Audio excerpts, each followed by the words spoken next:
Imagine you walk into a crime scene. There is no confession, no eyewitness who clearly saw what happened, and the person responsible is nowhere to be found. But on the floor, you notice a tiny blood stain. Near the window, there is a broken piece of glass. On the table, there are fingerprints, and on the victim's clothing, there are a few tiny fibers. At first glance, these may look like completely unrelated objects, but to a forensic scientist, they are not just objects, they are evidences. And sometimes the smallest piece of physical evidence can become the most important clue in an entire investigation. Hello everyone and welcome back to the channel. In today's video, we are going to understand one of the fundamental topics of the UGC Net Forensic Science, physical evidence, its nature, types and importance in forensic investigation. And by the end of this video, you should not only be able to define physical evidence but also identify its major types and understand exactly why it is so important in forensic science. So let's begin.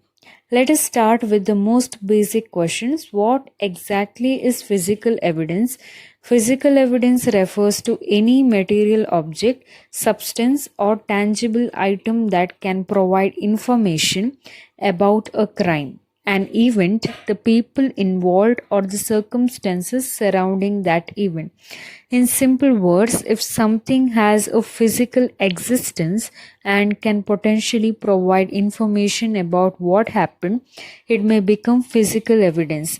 Think about a crime scene. A weapon may be present. There may be blood, there may be hair, there may be fingerprints, there may be soil on someone's shoes, there may be broken glass, there may be fibers from clothing, there may be even microscopic particles that cannot be seen with the naked eye. All of these can potentially provide information to the investigator. And here's something very important to remember. Physical evidence does not have to be large to be important. A tiny fiber can connect a person to a location. A single fingerprint can associate an individual with an object. A small bloodstain can provide information about biological identity and circumstances. A fragment of glass can help establish contact between a person and a broken window. So, in forensic science, the size of the evidence does not determine its value. Sometimes the smallest evidence can tell the biggest story. Let's imagine a crime scene as a puzzle. The investigator does not necessarily receive the complete picture. Instead, they find pieces. One piece may be a fingerprint, another may be a blood, yet another may be a fiber, another may be a shoe impression. It can be a piece of broken glass too. Individually, these pieces may tell us only a small part of the story, but when they are properly collected, examined, compared, and interpreted, they can help reconstruct what happened. This is one of the central ideas behind forensic investigation. Physical evidence helps convert a crime scene from a place of uncertainty into a source of scientific information. Now let's move to the next important part of the syllabus, the nature of physical evidence. Physical evidence has several characteristics that make it valuable in forensic investigation. First, it is material and tangible. Unlike an individual's memory or statement, physical evidence exists in a physical form. It can be collected, preserved, examined, and in many cases scientifically analyzed. For example, a blood stain can be examined in a laboratory. A fingerprint can be developed and compared. A fiber can be examined microscopically. A soil sample can be analyzed for its physical and chemical characteristics. So, physical evidence provides something that investigators can work with scientifically. Second, physical evidence can be individualizing or class evidence depending on its characteristics. This distinction is extremely important for forensic science examination. Individual evidence has characteristics that can potentially associate it with a single source to a very high degree of certainty. For example, a fingerprint with sufficient corresponding rich characteristics may be used for individual identification. Similarly, certain DNA profiles can provide extremely strong individual associations. On the other hand, class evidence possesses characteristics that place an item into a particular group or category rather than identifying one unique source. For example, a particular type of fiber may be consistent with fibers from a particular garment or class of materials. So remember, individual characteristics help associate evidence with a particular source, whereas class characteristics place evidence within a group. Third, physical evidence may be visible or invisible to the naked eye. Some evidence is obvious. A weapon lying on the floor is easy to see. A pool of blood is visible. Broken glass is visible. But forensic investigators also deal with evidence that may be extremely small or even microscopic. This is where trace evidence becomes important. Hair, fibers, glass fragments, paint particles, and soil particles can all become significant pieces of trace evidence. And this brings us to an important forensic principle. Every contact may leave a trace. This idea is strongly associated with the exchange principle proposed by Edmund Locard, commonly known as Locard's exchange principle. In simple terms, when two objects or individuals come into contact, there may be an exchange of materials between them. For example, imagine a person enters a room through a broken window. The person's clothing may pick up tiny glass particles. At the same time, fibers from the person's clothing may be transferred to the window or surrounding area. So the contact between the person and the scene can potentially leave behind a physical record. This is why forensic investigators carefully search not only for obvious evidence but also for small transferred materials. Now let's come to one of the most important sections of this video. Physical evidence can be classified in different ways depending on the purpose and context of the investigation. For your UGC net preparation, it is useful to understand the major categories and examples. Let's go through them one by one. The first major category is biological evidence. Biologically, evidence originates from living organisms. Common examples include blood, saliva, semen, sweat and other biological materials, hair, tissue, bones, teeth and other biological materials that may contain useful biological information. Among these, blood is one of the most frequently encountered forms of biological evidence. Biological evidence can be important because it may provide information about the individuals involved in an incident. For example, DNA analysis can be used to develop a DNA profile from suitable biological material. This can help investigators associate evidence with an individual or compare evidence from different locations. But remember, the mere presence of biological material does not automatically explain how or when it arrived at the scene. Interpretation is just as important as detection. The next category is trace evidence. Trace evidence generally refers to small materials that may be transferred between people, objects, or environment. Examples include hair, fibers, glass fragments, paint particles, soil, cosmetic particles, and other small transferred materials. Imagine a person wearing a particular type of clothing enters a room. Tiny fibers from that clothing may become detached and transferred to furniture or another person's clothing. Those fibers may later become useful in the investigation. This is where Locard's exchange principle becomes particularly relevant. Contact can result in transfer, and that transfer may provide an investigative link. Another major category is impression and pattern evidence. This includes evidence produced when an object, body part, or surface creates a recognizable pattern or impression. Examples include fingerprints, footwear impressions, tire impression, tool marks, and certain types of pattern stains. Fingerprints are particularly important because the friction-rich patterns on fingers can be used for identification and comparison. Footwear impression can potentially provide information about the shoe or movement of an individual. Tire impression may help investigators examine the characteristics of a vehicle's tires. Tool marks may provide information about the tool involved in producing a particular mark.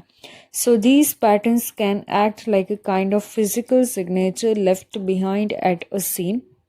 Next, we have chemical evidence. This category includes substances that require chemical examination to determine their composition or characteristics. Examples can include drugs and controlled substances, poisons, unknown powders, accelerants, chemical residues, explosive residues, and other substances recovered during an investigation. Suppose investigators recover an unknown powder from a crime scene. Simply looking at the powder may not tell us what it is. Laboratory analysis may be required to identify its chemical composition. Similarly, in suspected poisoning cases, chemical analysis may help determine whether a toxic substance is present. Therefore, chemical evidence can help answer an important forensic question: what substance is this? And sometimes identifying that substance can significantly change the direction of an investigation. Physical evidence can also include materials such as glass, paint, soil, and building materials. For example, suppose a window has been broken during a burglary. Tiny glass fragments may be recovered from a suspect's clothing or footwear. Investigators may compare characteristics of those fragments with glass from the crime scene. Similarly, paint particles recovered from a vehicle or object may be examined and compared with paint from another source. Soil can also become important. A person may unknowingly carry soil particles on their shoes, clothing, or vehicle. Differences in color, texture, mineral composition, and other characteristics may help investigators determine whether soil samples are consistent with one another. These examples demonstrate an important principle. Materials can sometimes provide associations between people, objects, and location. Another important category is firearms and ballistic evidence. This may include firearms, cartridge cases, bullets, bullet fragments, wadding, and other firearm-related materials. When a firearm is involved in a crime, forensic examination can potentially help answer questions such as: was a particular firearm involved? Are recovered bullets or cartridge cases associated with a particular weapon? What type of ammunition was used? What characteristics can be observed from the firearm-related evidence? Ballistic evidence can therefore help reconstruct aspects of firearm-related incidents. Documents can also become important physical evidence. Examples include handwritten documents, signatures, printed documents, question documents, altered documents, bank documents, and other written or printed material. Forensic document examination may help determine whether a document has been altered, examine handwriting or signatures, and investigate other characteristics of questioned document. For example, if a signature is disputed, the document may be subjected to forensic examination to determine whether the questioned writing shows characteristics consistent with the particular writer. Now, one category that has become increasingly important in modern forensic investigation is digital evidence. Digital evidence refers to information of potential evidentiary value that exists in digital form. Examples include data from computers, Mobile phones, cameras, storage devices, emails, messages, digital photographs, video recordings, and other electronic data. Although handling evidence is different from traditional physical evidence in its nature and handling, it is an increasingly important component of forensic investigation. For example, CCTV footage may help establish a sequence of events. A mobile phone may contain messages, photographs, location related information, or other data relevant to an investigation. However, digital evidence must also be collected, preserved, and analyzed carefully because it can be altered, deleted, or corrupted. Now we come to the most important question. Why do forensic investigators spend so much time collecting tiny objects, particles, stains, and impressions? Because physical evidence can help answer questions that human testimony alone may not answer. First, it can help establish a link. Physical evidence can potentially connect a person to a crime scene, a person to an object to a crime scene, or even two different locations to the same event. For example, fibers recovered from a scene may be compared with fibers from an individual's clothing. A fingerprint may associate an individual with an object.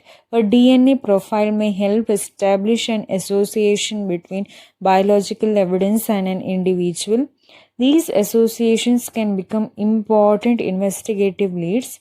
Second, physical evidence can help reconstruct events. Evidence does not simply tell us who may have been involved. It can also help investigators understand what may have happened. For example, how was an object moved? Where did contact occur? Was a window broken? What direction might someone have moved?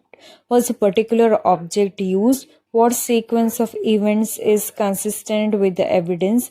The answers depend on the type of evidence and the scientific examination performed. Third, physical evidence can corroborate or challenge statements. Imagine a person gives a statement about what happened at a particular location. Investigators may compare that account with the physical evidence. If the physical evidence is consistent with the statement, it may provide corroborative support. If the physical evidence contradicts the statement, investigators may need to reconsider the account. This is one reason physical evidence can be extremely valuable. Fourth, physical evidence can help identify unknown individuals. Biological evidence, fingerprints, and other forms of evidence may assist in identification. For example, DNA profiling can be used in appropriate cases to compare biological evidence with known reference samples. Fingerprint examination may also help associate an unidentified print with a known individual when sufficient information is available. Fifth, physical evidence can help exclude innocent individuals. This is equally important. Forensic science is not only about finding evidence against someone, it can also help determine when evidence does not support an association. Suppose investigators initially suspect a particular individual. If properly examined, evidence does not match that individual. That information may help investigators reconsider the hypothesis. Therefore, forensic science should be viewed as a tool for objective investigation rather than simply a method of proving guilt. But there is one critical point. One, physical evidence is only the beginning. The evidence must be properly recognized, documented, collected, packaged, preserved, transported, examined, and finally interpreted. Why? Because poorly handled evidence can become contaminated, damaged, lost, or compromised. Imagine recovering a tiny fiber from a crime scene. If the investigator handles it carelessly or packages it incorrectly, the evidentiary value may be affected. Similarly, biological evidence requires appropriate collection and preservation to minimize contamination and degradation.